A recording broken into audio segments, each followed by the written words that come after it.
The Bible um, says that it is inspired, it claims it, and therefore, when it gives names and geography and even dates and numbers, it is the first assumption that one should make that they are accurate, they're real. There are some that come to the Bible, especially in the last couple of centuries, that question all kinds of things about it, including not only miracles or miraculous events, things that defy the laws of nature, such as, for example, a whole people walking across a body of water with walls of water parted by God.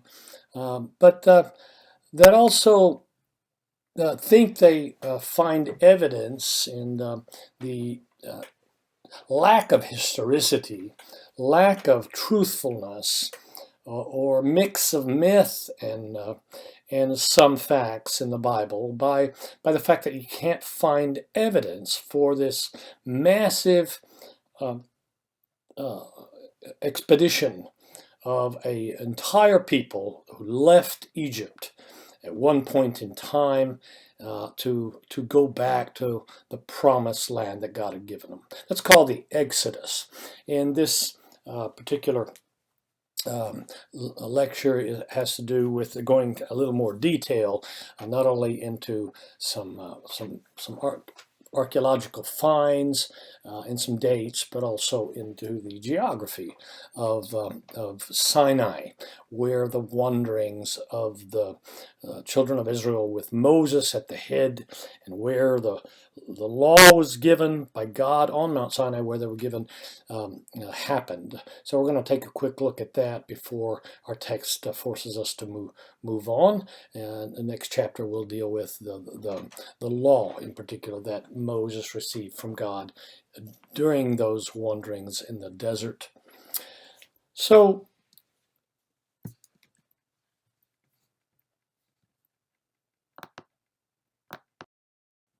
here's the first question.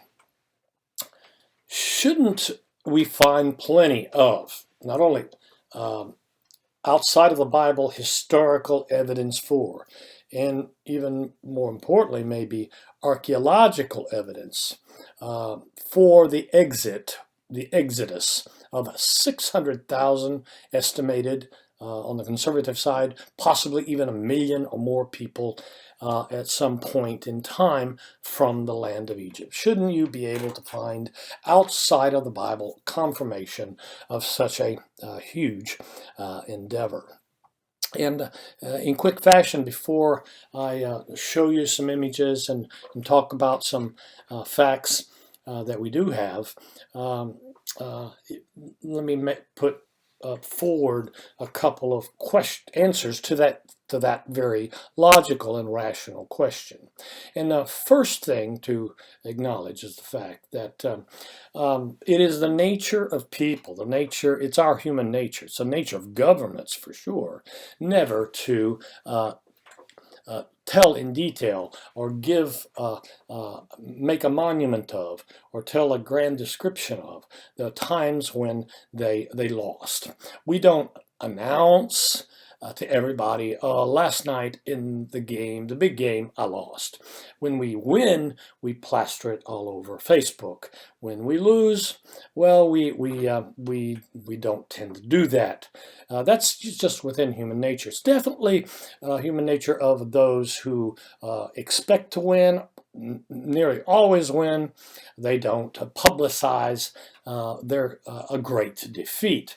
Why would the Egyptians tell the story of a staggering defeat, the loss of a whole massive number of slaves that were the major piston of their economy?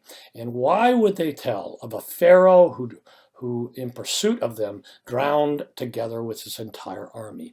The fact is, no Egyptian is going to want to sculpt that in stone to record it for all of human history to read. So no, we shouldn't expect the Egyptians to make, we should expect them to efface that whole event, to ignore it, to not write it down. It's not natural to expect that in Egyptian records there would be a record of this kind of embarrassing loss of their gods to the god of a slave nation who walked out one day. And the second thing is, if we're looking for archaeological evidence, well, the problem with that, archaeological, that means it has to do with old rocks, evidence and structures, buildings, inscriptions, etc. The Hebrew Exodus, here's the second thing to keep in mind, took place in the context of a desert. It happened for 40 years in a desert. And the Hebrew people didn't build buildings. They lived in tents in a desert. And the desert is unforgiving, whether it's cold or hot, and it's both extremes in a single day. It is unforgiving. It's not only sandstorms and strong limits, extremities of weather, but it is unforgiving. It covers up anything that man has done the day before. So the geographical context and the, you could say, emotional context of all these stories don't lend themselves to giving us what we would like, which is plenty of outside of the Bible historical and archaeological evidence. There is, however, some.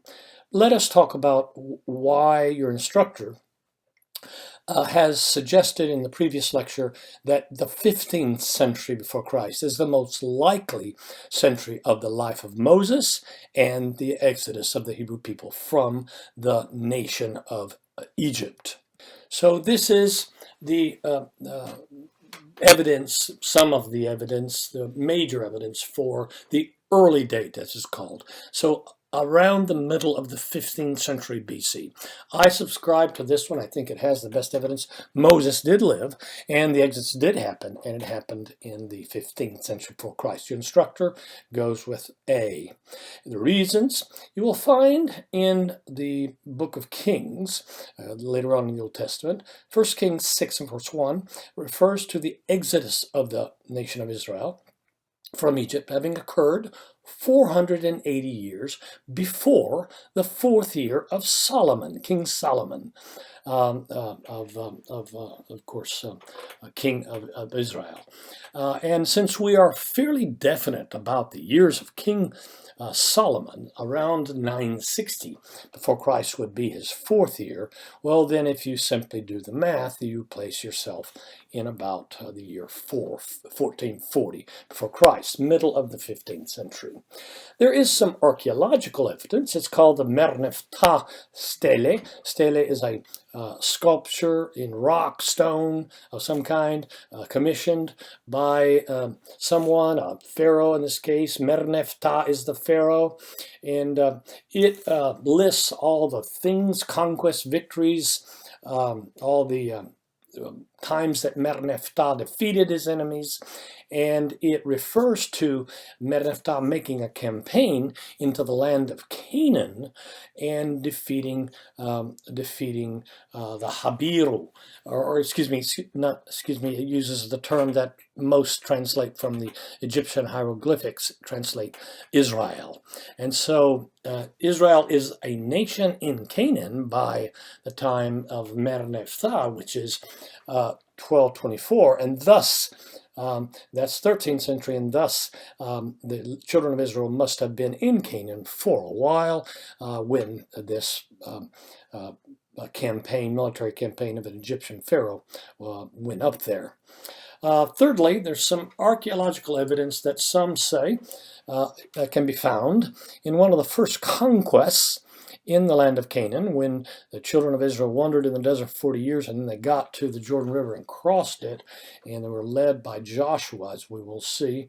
Well, Jericho will be the first fortress citadel to fall, and it has a very unique story, the fall of Jericho, that we will see. But the ruins, the excavations, the archaeological excavations of Jericho now seem to point to a 15th century defeat on the part of an enemy, a collapse of Jericho around that time rather than the 13th. Last piece of archaeological evidence for the 15th century are called the Amarna tablets. They are from around the year 1400, and in this is where there's a period of chaos in the land of Canaan, and the culprits for this chaos, as referred to in the Amarna tablets, are called Habiru, which is possibly a version of Hebrew, and thus these are given as four major reasons for which the 15th century is the most likely date.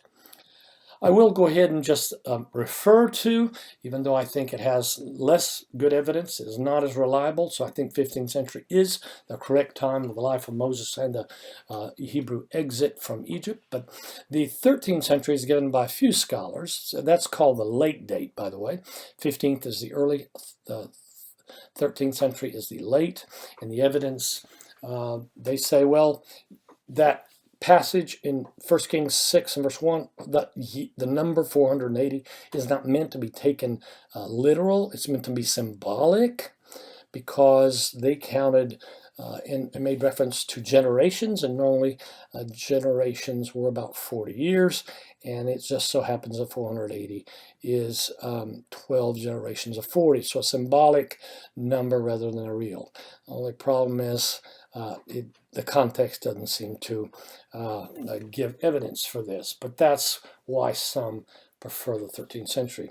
The Merneptah Stele is this first mention outside of the Bible of Israel in any extra biblical document.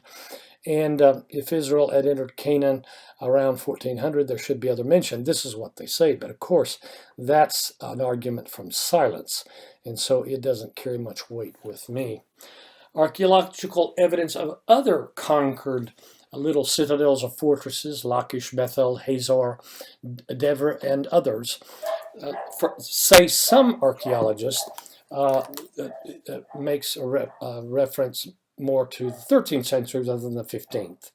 And lastly, the cities of Pithom and Ramses in the Nile Delta region that were built by the Hebrews that are mentioned in Exodus chapter 1, they say were founded by Seti I and completed by Ramses II, so wouldn't have been in full operation until much later. You are now looking at the stele, which means a sculpted record in stone or rock or marble. Or this is a typical way of ancient cultures of leaving records behind, more permanent records. And this one's, of course, in Egyptian hieroglyphs, and it's from the 13th century BC. And down towards the bottom, on the fourth line from the bottom, is where Israel is mentioned in an extra biblical source in Egyptian records. But again, if Israel is referred to as a nation that they encounter in their campaigns, the Egyptian pharaoh Merneptah encounters in Canaan. So the sons of Israel have been gone for Egypt, and that's of the 13th century. And that again points to me back to the 15th as the time when Moses led them away from slavery to the Egyptian people. This is a map of a possible route that the Moses took as he led, guided by God, of course, by night in a pillar of fire and by day in a whirlwind. And you see the departure place being in an area that's called Sukkoth. If you can see it up toward the left-hand corner in the Nile Delta, while the capital of Egypt is down towards Memphis. You can see it located down towards the split of the Nile River into the Delta area. So the children of Israel would have left Sukkoth in those areas there and would have crossed possibly and being pursued by the Egyptian pharaoh and his armies, right at the tip end of the Gulf of Suez. That's what most scholars, most people that draw Bible maps, you can look in your own if you'd like, most time they think that that's where you would find, if you could, evidence of a whole army and an Egyptian pharaoh, a record of their demise. The crossing of the Red Sea in the form of its extension called the Gulf of Suez. Well, then they will wander around in the desert, of course, 40 years, and they will then Moses will need to go up Mount Sinai, or as you see also in parentheses, it's called Horeb, down at the tip end of the Sinai Peninsula, and then, of course, the rest of the journey towards the Promised Land, toward the top right side, a land of Canaan, where the Canaanites have been dwelling, pagan people, for the last 4 or 5 centuries since the children of Israel have been gone. So this is the route that you will find that most ascribe to. Now, do we know for sure? Do we have archaeological evidence for 600,000 to 1 million people? The answer again is no, because it's a desert. And again, I will make that point in visual images in just a moment. But this is what most people suppose, and therefore the identification of that very special place where Moses went to get from God the commandments, the law, is down towards the tip end of Mount Sinai. And while we can identify a few of these spots, like Kadesh Barnea and Ezion Geber, there are most that we cannot. They are assumed to have been in these places, or said to be where you see them on this map by tradition. I will, for the sake of just making sure you know, that if the map you have seen just before you in the previous image is the one that most ascribe to, there are alternative maps that are given sometimes, alternative places where the Hebrew and Egyptian crossing would have been. Some put Mount Sinai not at the tip end of the Sinai Peninsula, but on the other side of the Gulf of Aqaba. So you see this map, a different location for Mount Sinai, or Mount of God, Mount Horeb, as it's referred to in Exodus. And the crossing would have been in a body of water that goes down, at least now, about 1,000 feet in depth, down there at the tip end of the Gulf of Aqaba. This is an alternative route. However, it is not one that I believe finds the best, greatest of evidence. The fact that we don't have evidence of the presence of 1 million people in this peninsula for 40 years it becomes automatically clear if you could visit it. And so I'm doing that physically right now. It's a desert, and you're looking at the lunar landscape of the Sinai Peninsula right now, where there is plenty of sand, which is unforgiving, dust storms, sandstorms, and very unforgiving weather by day, heat, extreme heat, and by night, extreme cold. These are other images of the landscape that will see the wandering of the children of Israel. Of course, that's a punishment. Their rebellion, their complaining, their lack of gratefulness to God, their disobedience, their saying out loud, wish we had never left Egypt, will lead them a whole generation, those that were brought out by God, saved by God from Egyptian slavery, will perish. Those above the age of 20 will perish as they wander around for 40 years in this desert landscape. God will feed them. God will provide for them, but they are less than grateful and less than faithful, and thus one whole generation will go by, and only those under the age of 20 will survive to make it out of this desert. Here again, other images of the Sinai Peninsula with its routes. Here again, you see a modern-day highway built in the middle of the desert of Sinai. Again, very daunting, very solitary. and very unforgiving. Nothing can survive, not only a year or a century or 1,000 years, or dare we say 3,500 years in this kind of landscape, unless it's huge and made out of solid stone and rise up 480 feet in the air, and like a pyramid. And the Hebrew people will not be building pyramids because they're trying to get home, or wanting to get home, but not doing what they need to do it. That is, obeying God as He has brought them out of Egypt and wanting to take them back to the promised land. So here again, the desert of Sinai, unforgiving. When there are not mountains, high peaks around that are solid rock with very little vegetation, there's just desert. So here again, that's why there is no archaeological evidence to the wanderings of the Hebrew people in this landscape. Well, I take you to what is, in the opinion of most, the Mount Sinai, or Mount Horeb as it's called, the mountain of God. The Arabs today, or Egyptians and in Arabic of today, call it Jebel Musa, or the Jebel meaning mountain, Musa being of Moses.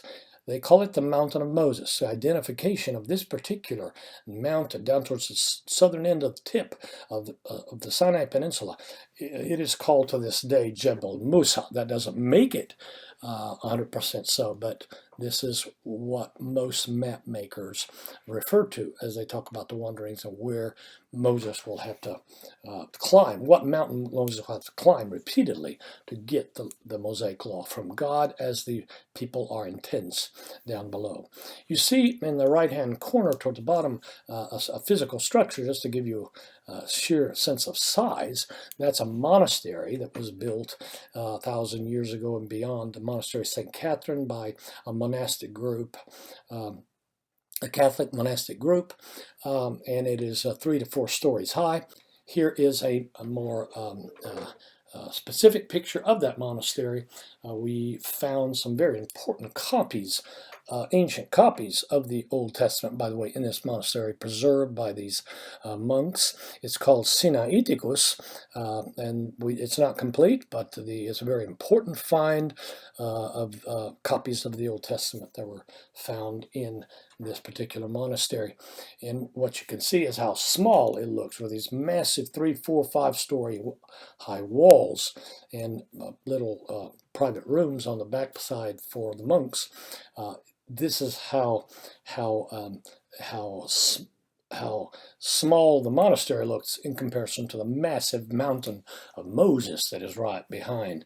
And to this day, there have been made by various groups climbing steps and pathways to go up the mountain of Moses that you can hike up, but you're going to have to be in very good shape.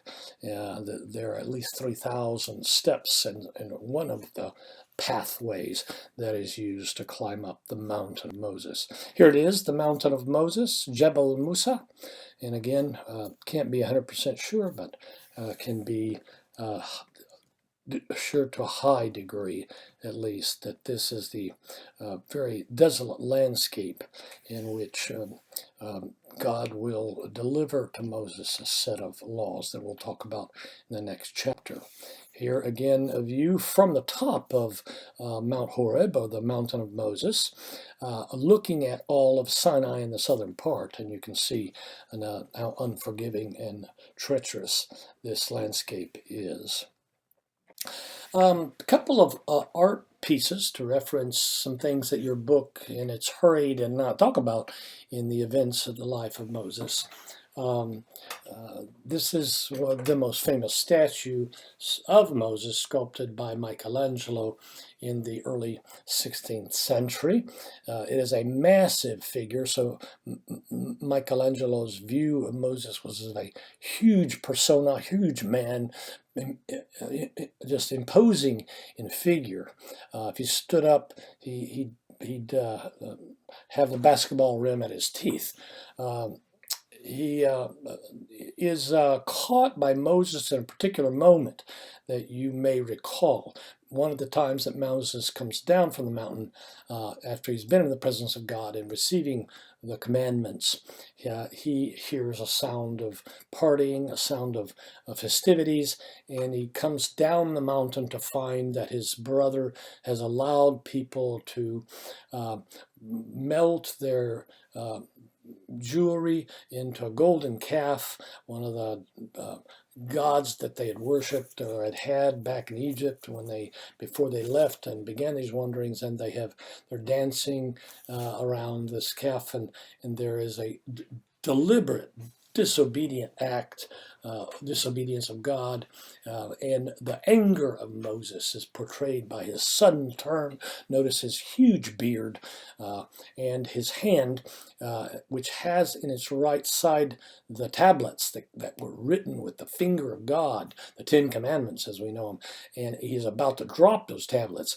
as he is just absolutely flabbergasted and angered by the action of the children of Israel while he's been gone, and he is grabbing the long locks of his beard in that instance. One other curious thing is Moses, by Michelangelo, has what look like horns on top of his head. This is a iconographic or artistic tradition that comes from a misunderstanding of the translation of the Hebrew text into the Latin.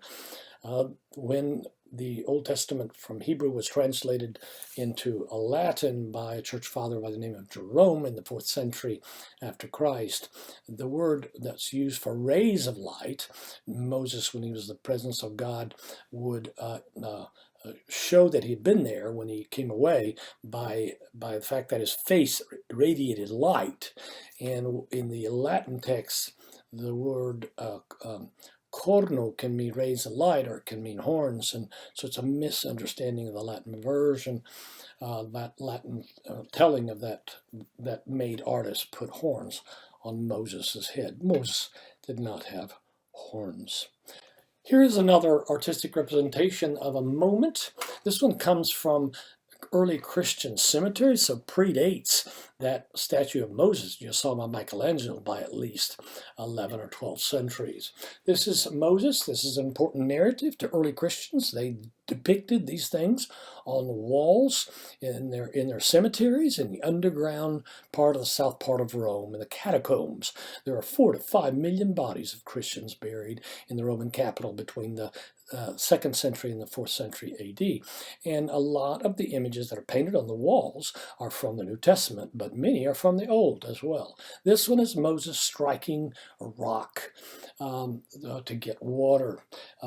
This is another instance in 40-year wanderings in the desert in which we see a flaw of the figure of Moses. Moses has a temper. He gets angry. And by the way, those tablets, the first set that God gave him, out of his anger, Moses dashed them down and broke them, and God had to give him a second set. He wasn't really supposed to do that.